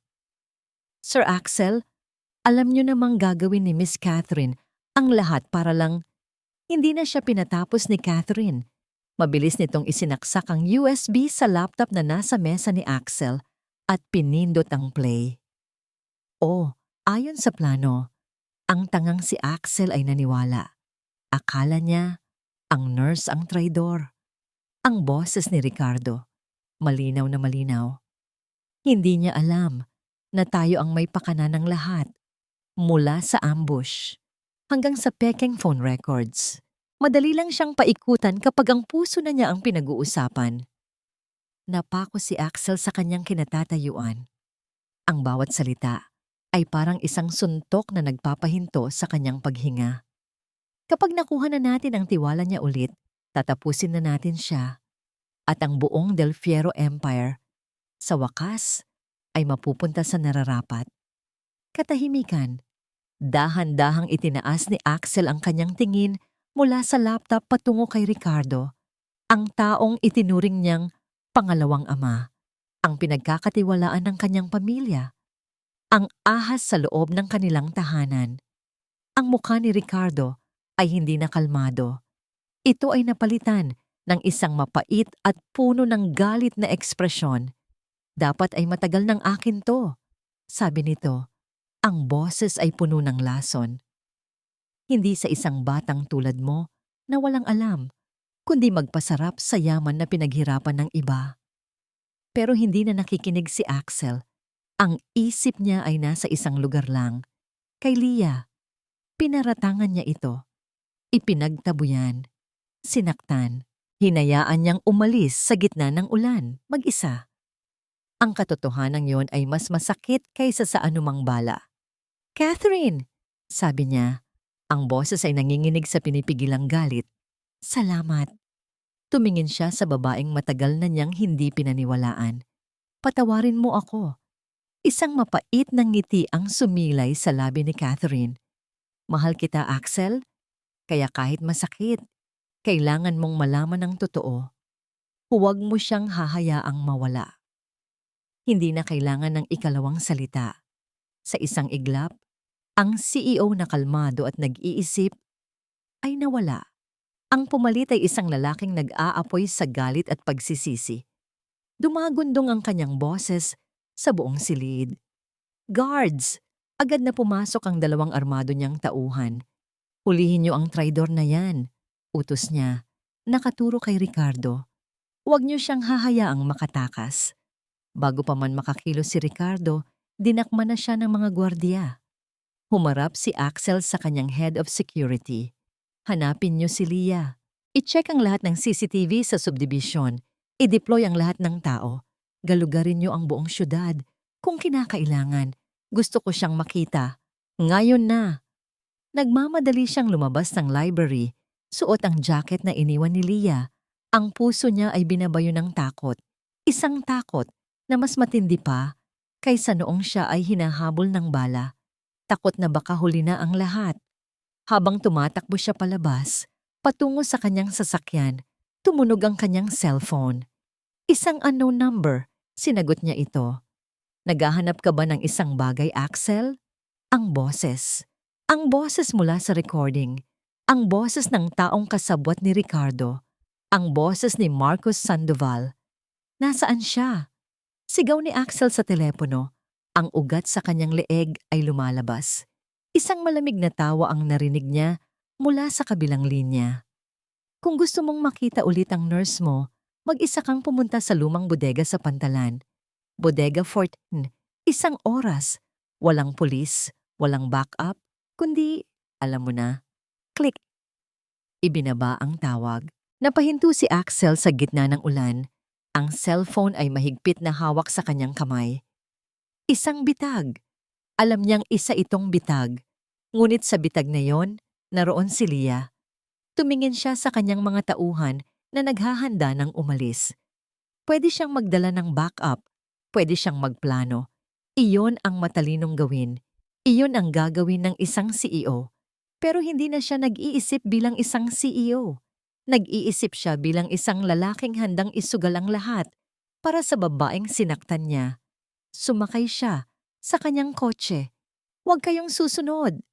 Utos niya sa kanyang head of security sa pamamagitan ng earpiece. "Ako lang." "Pero sir, yun ang utos." Sigaw niya. Pinaandar niya ang makina. Ang tunog nito ay umalingaw-ngaw sa gabi. Isang sigaw ng galit at determinasyon. Habang pinapatakbo niya ang sasakyan, palabas ng tarangkahan at patungo sa madilim na kalsada, iisang pangalan lang ang nasa isip niya. "Leah, hintayin mo ako. Parating na ako." Ang amoy ng kalawang at maalat na hangin ang unang pumasok sa kamalayan ni Leah. Idinilat niya ang kanyang mga mata sa halos kumpletong kadiliman na unti-unting umangkop sa mahinang liwanag na nagmumula sa iisang bombilya sa itaas. Nakatali ang kanyang mga kamay at paa sa isang upuan na gawa sa bakal. Masakit ang likod ng kanyang ulo at ang lasa ng dugo ay nasa kanyang bibig. Sinubukan niyang gumalaw, pero mahigpit ang pagkakatali sa kanya. Pinilit niyang pakalmahin ang tibok ng kanyang puso. Takot? Oo, pero hindi siya hahayaang lamunin nito. Bilang isang ER nurse, sanay siyang mag-isip ng mabilis sa gitna ng kaguluhan. Kailangan niyang suriin ang sitwasyon. Mula sa amoy at sa mahinang tunog ng mga alon na humahampas sa di kalayuan, alam niyang malapit siya sa dagat. Isang bodega. Ginagamit siya bilang pain. Gising na pala ang prinsesa. Isang magaspang na boses ang bumasag sa katahimikan. Isang lalaking may peklat sa mukha ang lumabas mula sa dilim. Sinuri siya nito mula ulo hanggang paa. Huwag kang mag-alala. Hindi ka namin sasaktan. Maliban na lang kung kailangan. Hindi umimik si Leah. Pinanatili niyang kalmado ang kanyang mukha. Pinagmamasdan ang bawat detalye. May dalawa pang lalaki sa likod nito, parehong armado. Ang sahig ay basa. May mga nakatambak na lumang kahon at mga bakal na bariles sa paligid. Alam mo, malaki ang utang na loob sa'yo ng boss ko, sabi ng lalaking may peklat, umupo sa isang kahon sa harap niya. Dahil sa'yo, sa wakas, lalabas na sa lungga niya si Del Fiero. Mag-isa. Kinilabutan si Leah, isang bitag para kay Axel, at siya ang nasa gitna nito. Ang galit niya kay Axel ay biglang napalitan ng takot. Takot para sa kaligtasan nito. Gaano man siya nasaktan, hindi niya kailanman gugustuhing mapahamak ito. Nagpanggap siyang biglang nahihilo at bumagsak ang kanyang ulo. Tubig! Nahihilo ako, sabi niya. Ang boses ay mahina at nanginginig. Nagkatinginan ng mga lalaki. Nagkibit balikat ang may peklat. Bigyan mo ng tubig. Ayaw nating mamatay iyan bago pa man dumating ang bisita. Lumapit ang isa sa mga tauhan, dala ang isang bote ng tubig. Nang akmang itataas nito ang kanyang ulo, iyon ang pagkakataon ni Leah. Ginamit niya ang lahat ng kanyang lakas para isipa ang upuan paatras, dahilan para mawalan ng balanse ang lalaki. Habang natataranta ito, ibinagsak niya ang kanyang sarili, kasama ang upuan, sa sahig. Ang sakit ng pagbagsak ay halos magpaiyak sa kanya, pero tiniis niya.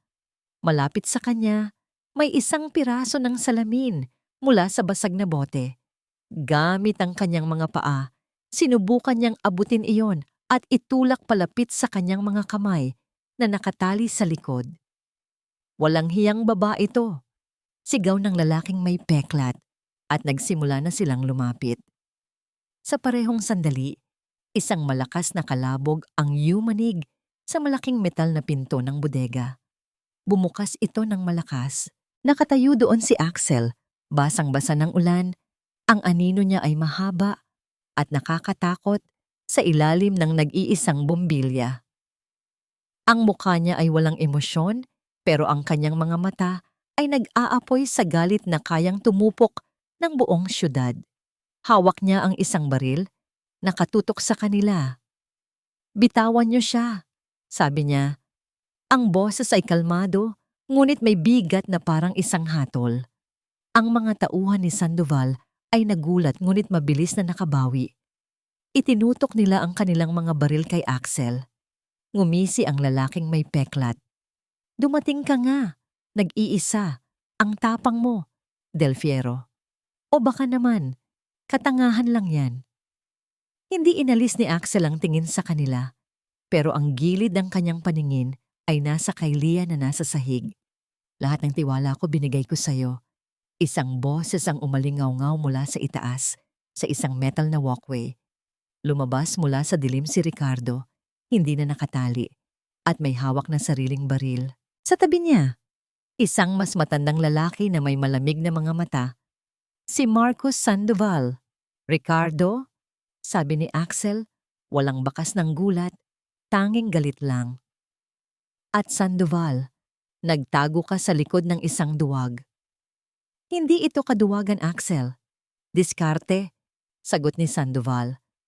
"Isang bagay na hindi mo natutunan. Masyado kang naging kampante. At ngayon, dahil sa isang simpleng nurse, mawawala sa iyo ang lahat." Nagsimula ang isang tensyonadong standoff, 3 laban sa 1. "Ano pa ang hinihintay nyo? Patayin nyo na siya!" sigaw ni Ricardo. Sa isang iglap, ang bodega ay napuno ng putok ng baril. Kumilos si Axel ng may bilis na hindi ka panipaniwala. Nagpagulong siya sa likod ng isang malaking bariles, kasabay ng pagpapaputok sa 2 tauhan sa ibaba. Bumagsak ang isa. Ang isa naman ay nasugatan sa braso. Ngunit mula sa itaas, nagpapaputok din sina Sandoval at Ricardo. Isang bala ang dumaplis sa braso ni Axel, nag-iwan ng mainit na kirot. Napangiwi siya, ngunit hindi ito ininda. Mula sa kanyang pinagtataguan, sinilip niya si Leah. Gumagapang na ito palayo, sa gitna ng gulo. Sinusubukang magtago sa likod ng mga kahon. Kailangan niyang ilayo ang putukan mula sa kanya. Lumabas si Axel mula sa kanyang pinagtataguan at nagpaputok ulit, tinatamaan ang lalaking may peklat sa binti.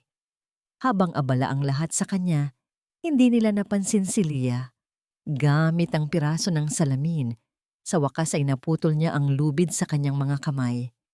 Malaya na siya. Isang putok ang muling umalingaw-ngaw. Naramdaman ni Axel ang isang matinding tama sa kanyang tagiliran. Isang bala mula kay Ricardo. Napaluhod siya. Ang kanyang paghinga ay biglang naging mabigat. Nawalan ng laman ang kanyang baril. Nakita ito ni Leah. Nakita niya ang pagbagsak ni Axel, ang dugo. Ngumisi si Ricardo mula sa itaas. "Tapos ka na, Axel." Dahan-dahan niyang itinutok ang kanyang baril sa ulo ni Axel na ngayon ay nakaluhod at halos hindi na makagalaw. Si Sandoval ay nanonood lang, nasisiyahan sa kanyang tagumpay. "Hindi!" Isang sigaw ang pumunit sa hangin. Sa isang kilos na puno ng purong desperasyon at tapang, kinuha ni Leah ang isang walang lamang bariles ng langis at, gamit ang lahat ng kanyang lakas, itinulak ito pababa mula sa isang nakausling platform. Bumagsak ang bariles sa metal na walkway kung saan nakatayo si Ricardo. Ang ingay ay nakabibingi. Nawalan ng balanse si Ricardo at ang kanyang putok ay tumama sa kisame sa halip na kay Axel. Ang biglaang pagkagambala ay sapat na. Kahit sugatan, ginamit ni Axel ang huling lakas. Kinuha niya ang baril ng bumagsak na tauhan at sa isang mabilis na putok, tinamaan niya si Ricardo sa dibdib. Bumagsak ito. Gulat na napatingin si Sandoval sa kanyang kasabwat bago ibinaling ang galit kay Axel. Ngunit bago pa man niya maitutok ang baril, umalingaw-ngaw na ang tunog ng mga sirena sa labas. Papalapit at papalakas ang mga tauhan ni Axel. "Hindi pa tayo tapos, Del Fiero," sigaw ni Sandoval bago mabilis na tumakbo at mawala sa dilim. Ang ingay ng putukan ay napalitan ng ugong ng mga sirena. Tapos na ang laban. Ngunit para kay Axel, nagsisimula pa lang ang pinakamahalaga. Dahan-dahan siyang bumagsak sa sahig. Ang kanyang paningin ay nanlalabo. Ang huling nakita niya bago siya lamunin ng dilim ay ang mukha ni Leah na puno ng luha. Tumatakbo palapit sa kanya. Ang tunog ng mga sirena ay parang isang panaginip na malayo sa pandinig ni Leah. Ang tanging totoo, ang tanging mahalaga, ay ang lalaking nakahandusay sa sahig sa harap niya, naliligo sa sarili nitong dugo. "Axel? Axel! Gising!" Sigaw niya, lumuhod sa tabi nito. Ang kanyang mga kamay, na sanay sa ganitong mga eksena sa loob ng ER, ay nanginginig. Iba ito. Hindi ito pasyente. Ito si Axel. Mabilis niyang sinuri ang mga sugat. Ang tama sa braso ay hindi malala. Ngunit ang isa sa tagiliran, malakas ang pagdurugo. Kailangan niya itong pigilan. Ngayon na. Hinubad niya ang jacket na suot nito Ang jacket na minsan ay naging kanya at madiin itong idiniin sa sugat. "Huwag kang bibitaw, Axel. Narinig mo ba ako? Huwag kang bibitaw." Bumukas ang mga pinto ng bodega at pumasok ang mga tauhan ni Axel. Kasunod ang mga pulis at medics. Ang eksena ay naging isang magulong sayaw ng mga unipormadong tao. Ngunit hindi umalis si Leah sa tabi ni Axel. Hawak niya ang kamay nito habang inililipat ito sa isang stretcher. Habang isinasakay sa ambulansya, hindi niya ito binitawan. Sa loob ng ambulansya, sa gitna ng ingay ng mga monitor at ng boses ng mga paramedic, iminulat ni Axel ang kanyang mga mata. Malabo ang mga ito, puno ng sakit, ngunit nakatutok sa kanya. "Leah," sabi nito. Ang boses ay halos hangin na lang. "Patawarin mo ako." Umiling si Leah. Ang mga luha ay malayang dumadaloy sa kanyang pisngi. "Huwag ka munang magsalita. Kailangan mong mabuhay. Pagkatapos, pwede mo nang sabihin yan ang paulit-ulit." Ngumiti ito ng bahagya. Isang ngiting puno ng sakit. Hinigpitan nito ang hawak sa kanyang kamay bago muling mawalan ng malay. Ang mga sumunod na oras sa ospital ay isang mahaba at nakakapanlumong paghihintay. Si Leah ay nakaupo sa isang sulok ng waiting area. Ang kanyang damit ay may bahid pa rin ng dugo ni Axel. Nandoon si Tita Victoria. Ang muka ay putla at puno ng takot.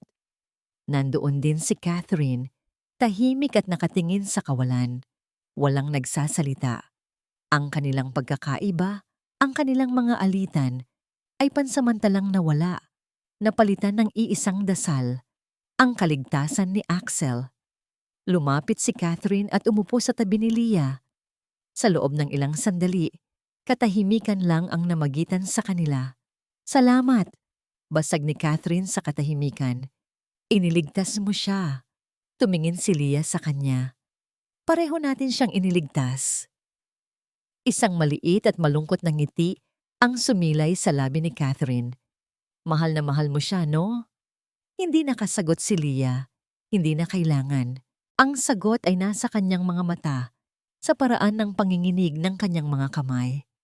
"Alam ko," sabi ni Catherine, "at mahal ka rin niya. Nakita ko yon sa mga mata niya noong umalis ka. Isang bagay na hindi niya kailanman ipinakita sa akin." Lumabas ang doktor mula sa operating room. Lahat sila ay sabay-sabay na napatayo. "Stable na ang kondisyon niya," sabi ng doktor. "Nakuha na namin ang bala. Malakas ang pasyente. Magiging maayos din siya." Isang kolektibong buntong hininga ng ginhawa ang kumawala sa kanila. Napaupo si Leah. Ang lakas ay biglang nawala sa kanyang mga binti. Ligtas siya. Ligtas si Axel. Makalipas ang ilang araw, inilipat si Axel sa isang private room. Si Leah ay hindi umalis sa kanyang tabi. Siya ang nag-alaga dito. Ginamit ang kanyang propesyon hindi bilang isang trabaho, kundi bilang isang paraan ng pagpapakita ng pagmamahal. Isang hapon, habang pinapalitan niya ang benda sa braso nito, nagising si Axel. Matagal silang nagkatitigan. Walang nagsasalita. "Bakit ka pa nandito?" tanong ni Axel. Ang boses ay mahina pa rin. "Saan pa ba ako pupunta?" sagot ni Leah. "Sinira mo ang apartment ko." Sa kabila ng sakit, isang mahinang tawa ang kumawala kay Axel. "Babayaran ko." "Dapat lang," sabi ni Leah. Sinusubukang maging matatag, pero ang puso niya ay tumatalon. "Leah," sabi ni Axel, mas seryoso na ngayon. Hinawakan nito ang kanyang kamay. "Patawarin mo ako sa pagdududa, sa mga sinabi ko, sa lahat." Tiningnan siya ni Leah. Ang mga mata nito ay hinahanap ang katotohanan sa kanyang mga mata. "Natakot ako, Axel. Hindi lang sa mga bala, kundi sa'yo. Sa mundo mo." "Alam ko," sabi niya, hinigpitan ng hawak. "At wala akong karapatang hilingin sa iyong pumasok ulit doon. Pero hindi ko na yata kayang bumalik doon nang wala ka." Ang pag-amin na yon, mula sa isang lalaking tulad ni Axel Del Fiero, na si nanay na maging isang bato ay mas malakas pa kaysa sa anumang deklarasyon ng pag-ibig. Iyon ang lunas na kailangan ng sugatan nilang mga puso. Magpagaling ka muna, bulong ni Leah. Isang maliit na ngiti ang sa wakas ay sumilay sa kanyang mga labi. Pagkatapos, pag-uusapan natin kung paano mo babayaran ang nasira mong apartment. Sa mga sumunod na araw, ang hospital room ay naging kanilang santuwaryo. Doon, walang Del Fierro Empire o Sandoval threat. Mayroon lang isang lalaking nagpapagaling at isang babaeng nag-aalaga. Doon sila nagkwentuhan, nagtawanan, at dahan-dahang hinilom ang mga sugat na hindi nakikita. Isang araw, may hindi inaasahang bisita. Kumatok at pumasok si Tita Victoria. May dalang isang basket ng prutas. Mukha itong hindi komportable at nahihiya. Lumapit ito kay Leah. "Hija," sabi nito. Ang boses ay mahina. "Patawarin mo ako sa lahat ng nasabi at nagawa ko. Naging bulag ako dahil sa takot na mapahamak si Axel. At dahil sa aking pride." Nagulat si Leah, pero nakita niya ang sinseridad sa mga mata ng matanda. Tumango siya. "Naiintindihan ko po." Ang simpleng pagpapatawad na yon ay parang isang malaking bigat na naalis sa balikat nilang lahat. Habang papalabas na ng ospital si Axel, nakasalubong nila si Catherine sa lobby. "Aalis na ako," sabi nito. "May ngiti na ngayon ay totoo na. Pupunta ako sa Europe, magsisimula ng bagong buhay, malayo sa lahat ng gulo dito." Lumapit ito kay Axel at niyakap siya. "Be happy, Axel." Pagkatapos, bumaling ito kay Leah. "Alagaan mo yang kumag na yan." Tumawa si Leah. "Gagawin ko." Nang nasa sasakyan na sila pabalik sa mansyon, isang lugar na dati ay kinatakutan ni Leah pero ngayon ay may dala ng bagong kahulugan. Hinawakan ni Axel ang kanyang kamay. Ang ulan na sumaksi sa kanilang paghihiwalay ay napalitan na ng isang maliwanag na sikat ng araw. "Huwag mo akong iiwan." "Ulit!" bulong ni Axel. Inuulit ang mga salitang sinabi niya sa ambulansya. Umiling si Leah. Hindi na. Ang pag-ibig nila ay hindi isinilang sa isang hardin ng mga rosas. Isinilang ito sa apoy, sa dugo, at sa gitna ng pagtataksil. Pero dahil doon, naging mas matatag ito. Ang kanilang mga sugat ay naging paalala hindi ng sakit, kundi ng kanilang kakayahang maghilom. Basta't magkasama sila. Makalipas ang ilang linggo, ang katahimikan ay dahan-dahang bumabalik sa mansyon ng mga Del Fierro. Ngunit hindi na ito ang dating malamig at formal na katahimikan. Ngayon, mayroon na itong init, isang pakiramdam ng pagiging isang tunay na tahanan. Si Ricardo ay nasa bilangguan, naghihintay ng kanyang paglilitis. Si Marcos Sandoval, bagamat nakatakas, ay nagtatago na at pinaghahanap ng batas. Ang kanyang maliit na imperyo ay unti-unti nang bumabagsak. Ang digmaan ay tapos na. Isang maaraw na hapon, dinala ni Axel si Leah sa isang lugar na hindi nito inaasahan, isang simpleng sementeryo sa labas ng syudad. Huminto sila sa harap ng isang puntod na malinis at may mga sariwang bulaklak. Gregorio Pascual, isang mapagmahal na ama at asawa. Nakatayo lang si Leah doon. Ang puso niya ay pinipiga sa pananabik at lungkot. "Gusto kong humingi ng tawad," sabi ni Axel. Ang boses ay seryoso at puno ng respeto. Nakatayo siya sa tabi ni Leah, hindi bilang isang Del Fierro, kundi bilang isang lalaking nagmamahal sa anak ng taong nasa harap nila. "Nag-utos ako ng isang malalim na investigasyon sa nangyari noon. Ang tatay mo, inosente siya, Leah.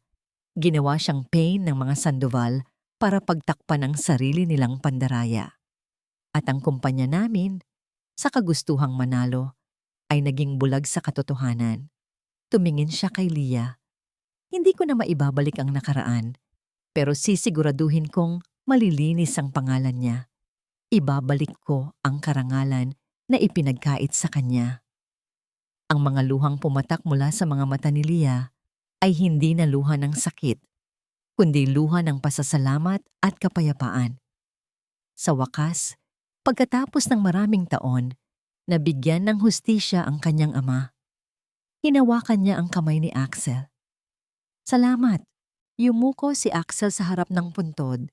Pangako ko po aalagaan ko siya.